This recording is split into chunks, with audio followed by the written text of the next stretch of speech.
자, 사회문화 9강의 보도록 하겠습니다. 자, 계약은 두 당사자의 청약과 승낙의 합참으로서 이루어지는 법률 행위이다. 계약 중 제3자로 하여금 직접 계약 당사자에 대하여 권리를 취득하게 하는 효과가 계약의 내용에 포함되어 있는 경우가 있는데 이를 제3자를 위한 계약이라고 한다. 자, 그러면 이 글의 화제는 이겁니다. 제3자를 위한 계약. 그러면 이 제3자를 위한 계약이라고 하는 것은 제3자로 하여금 권리를 취득하게 하는 효과가 있는 거예요. 그러니까 원래는 계약을 하는 두 당사자가 이제 서로 간에 효과가 있는 건데 제3자가 권리를 얻게 되는 그런 거를 제3자를 위한 계약이라고 한다. 자, 개념을 잡아주면서 화제 제시하고 있어요. 채권자와 채무자가 이익을 주고받는 일반적인 계약과 달리 계약 당사자가 아닌 제3자가 이익을 얻게 된다는 것이 이 계약의 특징이다. 같은 얘기죠. 자, 그래서 어떻게 해서 제3자가 이익을 얻게 될까? 자, 그걸 이제 보도록 할게요. 자, 두 번째 문단. 제3자를 위한 계약에서 제3자에게 채무를 이행할 의무를 지는 자를 낙약자라고 하고, 자, 채무를 이행할 의무를 지닌 자, 이 사람을 낙약자라고 합니다. 개념 정리해야 돼. 낙약자에게서 제3자에게 채무를 이행할 것을 약속받은 자를 요약자라고 한다. 자, 약속받은 자를 요약자라고 한다. 계약을 요청한 요약자와 계약을 승낙한 낙약자가 제3자를 위한 계약의 당사자이다. 자, 얘들이 이제 당사자예요. 그리고 계약으로 인해 낙약자에게 채무 이행을 요구할 권리를 취득한 제3자를 수익자, 이익을 받다. 그래서 이익을 얻게 된 사람을 수익자라고 한다. 즉, 낙약자와 요약자가 계약을 맺음으로써 수익자가 낙약자에게 채무 이행을 요구할 권리를 취득하게 된다고 할 수 있다. 자, 여기까지 제3자를 위한 계약의 내용이 되겠습니다. 낙약자와 요약자가 계약을 함으로써 제3자인 수익자가 이제 이익을 얻게 되는 거야. 자, 이게 너무 추상적이니까 여기서 이제 좀 구체적인 사례 같은 걸 제시해 주는 거죠. 그러니까 일종의 보험 같은 거예요, 보험. 자, 보험료를 납부하는 이가 보험금을 자신이 아닌 제3자가 수령하도록 보험계약을 맺는 것이 제3자를 위한 계약의 예라고 할 수 있는데 이때 보험료를 납부하는 이는 요약자, 보험사는 낙약자, 보험금을 수령하는 제3자는 수익자라고 할 수 있다. 그쵸? 예를 들어서 선생님이 보험금을 냈지만 내가 예를 들어 그러면 안 되겠지만 사고로 사망을 했다. 그럼 내가 받는 게 아니죠. 내 가족이 받는 거지. 그럼 내 가족이 이제 뭐가 되는 거예요? 수익자가 된다. 이런 얘기겠네요. 자, 그 다음에 낙약자와 요약자의 관계를 보상관계라고 하는데, 자, 낙약자와 요약자의 관계. 자, 낙약자하고 요약자의 관계가 보상관계. 이게 문제에서도 있기 때문에 관계를 봐야 돼요. 제3자를 위한 계약이 성립하기 위해서는 유효한 보상관계가 있어야 한다. 유효해야 된다. 다음, 요약자와 수익자 사이의 관계는 요약자가 자신이 취득할 권리를 수익자에게 주는 원인이 되는데 이를 대가관계라고 한다. 자, 이거는 요약자와 수익자 사이의 관계. 그러니까 나하고 내 아내 또는 나하고 내 자식 이렇게 되면 이게 이제 가족관계잖아. 가족관계니까 그게 이제 권리를 주는 원인이 되죠. 이거를 대가관계라고 한다. 대가관계는 제3자를 위한 계약 내용에 포함되지 않으므로 대가관계에 문제가 있더라도 제3자를 위한 계약의 성립 여부에는 아무런 영향이 없다. 자, 이 대가관계에는 문제가 있어도 상관없다. 이런 얘기 정리해야 되고요. 채무이행을 요구할 수 있는 수익자와 채무를 이행해야 하는 낙약자의 관계를 급부관계. 자, 수익자와 그 다음에 낙약자의 관계는 급부관계.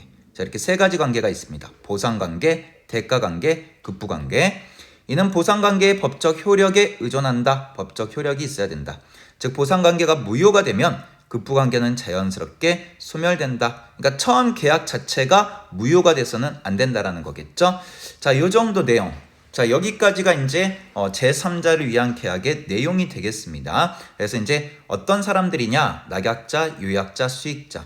이들 간의 관계를 보상관계. 이 보상관계라고 하는 것은 낙약자와 요약자의 관계. 그러니까 처음 보험계약을 하는 거라고 생각을 하면 되겠습니다. 그게 당연히 불법이면 안 되겠죠. 다음 요약자와 수익자 사이의 관계는 나와 가족의 관계. 내가 죽으면 내 보험료를 누가 받냐? 가족이 받게 되죠. 원인이 되는 거예요. 이런 걸 대가관계. 그래서 대가관계는 문제가 돼도 상관없습니다. 자, 그 다음에 수익자와 그러니까 내 자식이 아니다. 이렇게 해야 된다고 해서 이 보험 관계가 문제가 되거나 이런 거는 아니잖아요. 나의 어떤 또 다른 가족한테 주면 되는 거니까. 그다음에 이제 수익자와 낙약자 사이의 관계는 급부관계. 그러니까 이제 이 급부관계는 처음 보상관계, 그러니까 처음 보험 계약을 했던 것, 계속 보험료 얘기가 나오니까 보험 계약을 했던 게 큰 문제가 없어야죠. 그게 문제가 돼버리면은 보상관계 자체도 급부관계 자체도 사라지게 되는 거니까 처음 계약 자체가 문제가 없어야 된다. 뭐 이런 얘기네요. 자, 여기까지 이해됐어요? 자, 됐으면 다음 3문단 넘어가서 보도록 하겠습니다. 제3자를 위한 계약이 성립하기 위해서, 자, 성립하기 위해서는 유효한 보상관계 외에도, 자, 이게 유효해야 되죠. 그러니까 앞에 두 번째 문단에서 나왔던 내용이야. 보상관계가 유효해야 돼. 쉽게 얘기해서 무슨 얘기냐? 보험을 내가 가입할 때 문제가 없어야 되는 거예요. 내가 막 사기치고 막 암 걸렸는데 아마 안 걸렸다고 건강하다고 한다던가 이러면 안 된다는 거죠. 자, 그런 어떤 보상관계가 유효한 것 외에도 계약 내용에 제3자가 직접 권리를 얻을 수 있도록 하는 내용이 있어야 된다. 자, 뭐가 있어야 돼? 이거 외에도 요거죠. 계약 내용에 제3자가 직접 권리를 얻을 수 있도록 하는 내용이 있어야 된다. 즉, 계약 내용 안에 급부관계와 관련된 내용이 포함되어 있어야 되고 제3자가 이 계약으로 인해 새로운 권리를 취득할 수 있어야 한다. 그러니까 뭐 내가 죽을 때 내 가족에게 주겠어요 이런 게 있어야 된다는 거겠죠. 제3자가 취득할 수 있는 권리에는 돈이나 건물 등의 유형적인 재산, 자 다시 펜, 자 유형적인 재산에 대한 것뿐만 아니라 노동 등의 무형적인 것도 포함된다. 계약이 성립된 후에 수익자가 바로 권리를 취득하는 것이 아니라 수익자가 낙약자에게 직접 수익의 의사를 표시해야 계약으로 인한 권리를 확정적으로 취득할 수 있다. 의사 표시도 해야 된다는 거야. 계약을 체결할 때에는 수익자가 특정될 필요가 없으므로 아직 태어나지 않은 아이나 설립 중인 법인도 수익자가 될 수 있지만 수익의 의사를 표시할 때에는 수익자가 특정되어야 한다. 그러니까 의사 표시. 내가 이걸 받겠습니다 할 때는 누군지가 나와야 된다. 그러니까 처음 계약할 때는 그럴 필요가 없어요. 근데 수익자가 수익의 의사표시를 한 이후에도 요약자와 낙약자가 수익자의 권리를 임의로 변경할 수는 없다. 그렇죠. 의사표시를 한 후에는 권리를 변경할 수가 없는 거예요. 내가 받을게요. 이렇게 이제 했는데 뭐 내가 안 돼! 뭐 이러면 안 된다는 거죠. 이미 이제 넘어가는 거니까. 자, 그래서 지금 여기에서는 뭐냐면은 제3자의 권리가 나와 있는 거예요. 제3자의 권리. 그래서 제3자의 권리를 얻을 수 있는 계약 내용이 있어야 되고 그 권리는 뭐 여러 가지가 있어요. 돈도 있고 노동도 있고. 그 다음에 이 사람은 받을 때 수익자가 의사표시를 해야 됩니다. 그래서 이제 의사표시를 한 후에는 뭐 할 수 없다? 그 권리를 변경할 수가 없다. 뭐 이런 내용이 담겨 있네요. 자, 그 다음 넘어가서 계약 당사자에게 계약과 관련하여 사기나 협박과 같은 사유가 있는 경우 계약이 체결한 후에도 나머지 계약 당사자가 상대의 동의 없이 취소권을 행사할 수 있다. 이건 그냥 상식적으로 생각해 보세요. 이게 이제 어떤 그 자발적인 의사가 아니니까 강제적인 거니까 당연히 취소할 수 있겠죠. 또한 계약 당사자가 계약을 이행하지 않을 경우 나머지 계약 당사자가 상대의 동의 없이 계약을 해지할 수도 있다. 자, 이제 해지할 수 있는 경우들에 대해서 얘기를 하네요. 예를 들어 수익자가 수익의 의사표시를 했음에도 불구하고 낙약자가 정해진 기한까지 수익자에게 대금을 지급하지 않은 경우 요약자가 이를 이유로 계약을 해지할 수 있다. 수익자는 계약 당사자가 아니므로 낙약자가 채무를 불이행하더라도 계약을 해지할 수 없고 낙약자와 요약자가 계약을 해지하더라도 원래대로 되돌릴 권리도 없다. 그러니까 계약에 대한 권리는 누구한테 있는 거야? 수익자에게 있는 게 아니라 결국은 낙약자와 요약자 이 두 사람의 계약의 권리가 있는 거네요. 대신 낙약자가 채무를 이행하지 않아 발생한 손해에 대한 배상을 청구할 수는 있다. 한편 계약 해제 시 낙약자가 이미 수익자에게 넘어가서 채무를 이행한 것이 있더라도 수익자에게 이에 대한 반환을 청구할 수 없고 계약 당사자인 요약자에게 청구해야 된다. 그러니까 결국 요약자가 계약 당사자이기 때문에 이 사람에게 이제 요구를 해야 된다 이런 얘기가 되겠네요. 그러니까 지금 이 부분은 이제 이 제3자를 위한 계약에서 해제할 수 있는 부분 또는 해제할 수 없는 부분 이런 부분들에 대한 내용들이 나와 있으니까 좀 확인을 잘 해야 됩니다. 자, 그 다음 볼게요. 자, 계약과 관련을 맺고 있는 대상이 셋 이상이라고 하더라도 제3자를 위한 계약이 아닐 수 있으므로, 자, 이번에는 뭐예요? 제3자를 위한 계약이 아닌 경우. 그러니까 이게 3명이라고 해서 무조건 제3자 계약이라고 할 수는 없어요. 자, 예를 들어 채무자인 A가 채권자인 B에게 줘야 할 금액을 C가 대신 지급하기로 하는 계약을 A와 C가 체결하고 B가 동의했다면 A가 B에게 행해야 할 채무가 C에게 넘어가는 것일 뿐이므로 이러한 계약은 제3자를 위한 계약이라고 할 수 없다. 그러니까 우리 친구들끼리 뭐 그런 거 있잖아. A라는 친구가 있고 B라는 친구. 얘가 얘한테 1,000원을 갚아야 돼. 근데 내가 얘한테 C라는 친구가 있는데 또 1,000원을 갚아야 돼. 똑같은 거니까 이걸 없애버리고 자, 네가 얘한테 1,000원을 갚아. 이렇게 할 수도 있는 거잖아요. 그러면 이제 얘와 얘 사이의 관계의 계약이 돼버리는 거기 때문에 나는 빠지게 되는 거죠. 자, 이거는 제3자 계약이라고 할 수 없다라는 거예요. 그러니까 제3자 계약이라고 하는 것은 이 두 사람이 계약을 한 내용을 바탕으로 3자가 이익을 얻어야 되는 그런 경우라고 볼 수가 있는 거죠. 자, 그래서 이거는 제3자 계약이 아니다. 아닌 경우 유의해야 된다. 다음 마지막 제3자를 위한 계약은 우리 주변에서 빈번하게 사용된다. 노동조합이 근로자를 위해 회사와 재취업 약정을 맺는 것도 제3자를 위한 계약이다. 이때 근로자들이 수익자가 되겠죠. 제3자가 되는 거야. 노동조합은 요약자, 의무를 해야 되는 게 회사. 이렇게 이제 낙약자로 볼 수 있다. 어떤 계약이 제3자를 위한 계약인지 아닌지에 따라 계약 당사자와 제3자의 권리 및 의무가 달라지므로 계약에서 문제가 발생했을 때 책임을 져야 할 주체 또한 달라진다. 따라서 제3자를 위한 계약에 대해 이해하는 것은 뭐 유용하다. 뭐 이런 식으로 지문이 마무리되고 있습니다. 자, 뭐 어려운 지문은 아니지만 좀 세세한 내용들이 좀 있기 때문에 여러분들이 문제를 풀어나가는 과정에서 가서 그 부분이 어디인지 확인을 하고 정확하게 문제를 풀어주는 것, 이게 필요하겠네요. 자, 그러면 문제 보겠습니다. 제3자를 위한 계약에 대한 내용, 설명이 적절한 거. 개인뿐만 아니라 단체도 요약자가 될 수 있다. 자, 바로 위에 있었죠. 노동조합. 노동조합이 요약자가 되기도 하잖아요. 자, 그래서 정답 1번 바로 보면 되겠네. 자, 나머지 확인해보죠. 계약이 체결될 때 수익자가 누구인지 특정돼야 된다. 아니죠. 계약이 체결될 때는 필요 없어요. 근데 권리된 의사 표시를 할 때는 수익자가 누구인지가 있어야 된다라고 했죠. 자, 세부 내용이 많아. 3번 일반적인 계약과 달리 계약의 당사자가 3명 이상이어야 된다라고 돼 있는데 계약의 당사자는 2명이에요.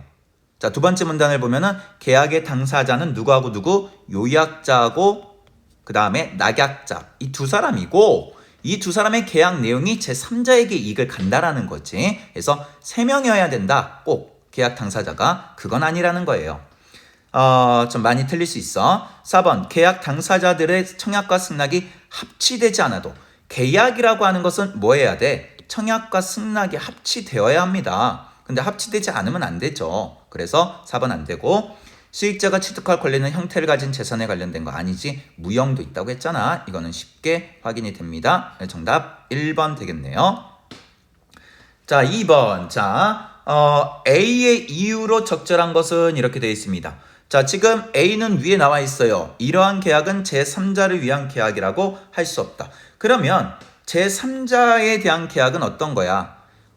A와 B, 다시 얘기해서 요약자와 낙약자가 계약을 체결했을 때 누가? 제3자가, 즉 수익자가 뭐 하는 거지? 권리를 취득하는 거잖아. 근데 이거는 제3자가 새로운 권리를 취득하는 게 아니기 때문에 그런 거죠. 자, 그래서 답은 몇 번? 2번 바로 가주시면 되겠네요. 제3자가 새로운 권리를 취득하는 것은 아니기 때문에 잘못됐다. 이렇게 보시면 돼요. 자, 그 다음에 이제 3번이 조금 복잡할 수가 있기 때문에 이 문제를 좀 잘 보셔야 됩니다. 지금 기억, 니은, 디귿에 대해서 얘기하고 있는데, 자, 다시 펜. 기억이 뭐였죠? 보상관계. 자, 보상관계는 지금 낙약자와 그 다음에 요약자 간의 관계. 자, 그 다음에 니은. 무슨 관계? 대가관계. 대가관계는 요약자와 수익자 간의 관계. 자, 이거를 이렇게 생각하라고 했죠? 보험회사하고 이렇게 생각하면 좀 쉬워. 자, 우리 아빠하고 보험을 드는 거예요. 내가 죽으면 1억을 주겠습니다. 내 가족에게 뭐 보험금을 수령하게 해주세요. 자, 그러면 이제 요거는 어떻게 되는 거예요? 아빠하고 가족이라고 생각하면 돼요. 자, 아빠하고 가족. 자, 이제 디귿은 무슨 관계? 급부 관계. 의무죠?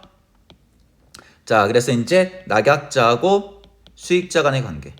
자, 이렇게 했으니까 보험회사가 누구한테? 가족에게 돈을 줘야죠. 자, 이렇게 이제 생각을 해주면은 조금 쉽겠다라는 거예요. 자, 그럼 보겠습니다. 1번. 기억이 법적 효력이 없다면 디귿도 인정되지 않는다. 자, 우리가 아까 지문에서 뭐가 있었죠? 보상관계. 처음 보험을 들 때 이게 유효해야 돼. 만약 이 보험 자체가 무효한 것, 내가 막 속이고 막 이랬으면은 나중에 보험회사가 가족들에게 돈을 주지 않아도 된다라는 거예요. 그래서 인정되지 않는다. 오케이. 자, 2번. 니은이 소멸된다면 제3자를 위한 계약의 효력이 사라진다라고 되어 있는데, 자, 그건 아니죠. 그러니까 니은 같은 경우는 계약 성립에는 영향이 없다라고 얘기했어요. 그러니까 예를 들어서 자, 내가 뭐 예를 들어서 가족이 아니라 아내에게 주겠습니다라고 했어요. 근데 아내가 없어. 그럼 아내가 없으면은 그 보험금은 아무한테도 안 주는 건가? 아니지. 자식한테도 줄 수 있고 자식도 없어. 그럼 누구한테 주는 거예요? 친척에게도 줄 수 있고.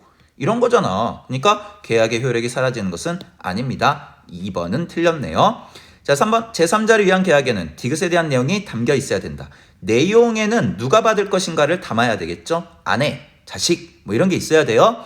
자, 4번. 니은은 요약자가 자신이 취득할 권리를 수익자에게 넘기는 원인이 된다. 그쵸? 가족이라는 원인. 자, 5번. 기억이 무효가 되더라도 이미 이행한 채무에 대해 낙약자가 수익자에게 반환을 청구할 수는 없고 누구에게? 이 계약은 요약자와 했기 때문에 요약자에게 청구를 해야 됩니다. 자, 그래서 정답은 2번이 잘못됐네요. 자, 그 다음 4번 문제로 가도록 하겠어요. 자, 갑은 일정한 대금을 주고 을의 토지를 사기로 했다. 을은 자신이 받아야 할 대금을 사회에 기부하기로 결정하고 사회단체인 병에게 허락을 받아 갑이 토지의 대금을 병에게 지급하겠다. 갑과 을은 병의 수익의 의사를 표시한 후 3개월 이내에 갑이 병에게 대금을 지급하도록 하는 내용을 내용을 계약에 포함하였다. 자, 그러면은 이렇게 생각하면 되겠네요. 갑은 의무를 지고 있으니까 낙약자. 펜이 잘 안 써져서. 다음에 을은 뭐가 되겠어요? 계약을 한 요약자. 그러면 수익을 얻게 되는, 이익을 얻게 되는 제3자 병이 바로 누가 되는 겁니까? 수익자. 자, 이렇게 정리를 하고 나서 이 지문을 문제를 봐야 되겠네요. 자, 1번 봅시다. 병이 수익의 의사를 표시한 후라도 갑과 을이 합의한다면 병의 권리를 변경할 수 있겠군. 의사 표시한 후에는 변경할 수 없어요. 세부 내용 확인하는 거야. 잘못된 거죠. 그 다음에 2번. 자, 세 번째 문단 봐주시면 돼요. 병의 동의 없이 갑과 을이 계약을 해지한다면 병은 갑에게 계약을 원래대로 되돌릴 수 있도록 요구할 수 있겠군. 자, 아니에요. 원래대로 되돌릴수록 요구할 수는 없어요. 계약은 갑과 을이 한 거니까. 자, 3번. 병이 수익의 의사를 표시한 후 3개월이 지나도 갑이 대금을 지급하지 않는 경우 을이 해지할 수 있어요. 을이 해지할 수 있는 거야. 병이 해지할 수 있는 게 아니야. 그래서 정답은 3번이 되는 겁니다. 을이 갑의 협박에 의해 계약을 맺었더라도 계약이 성립된 후에는 을이 갑의 동의 없이 계약을 취소할 수 없겠군. 협박은 취소할 수 있습니다. 상식적으로. 자, 5번. 갑이 토지를 인도받고 약속한 대금을 지급하지 않아 병에게 손해가 발생해도 이를 이유로 병이 갑에게 손해배상을 청구할 수 없다? 손해배상을 청구할 수 있습니다. 네 번째 문단 잘못됐죠. 자, 그래서 정답 3번이 되겠습니다. 자, 여기까지 사회문화 9 강의가 되겠습니다.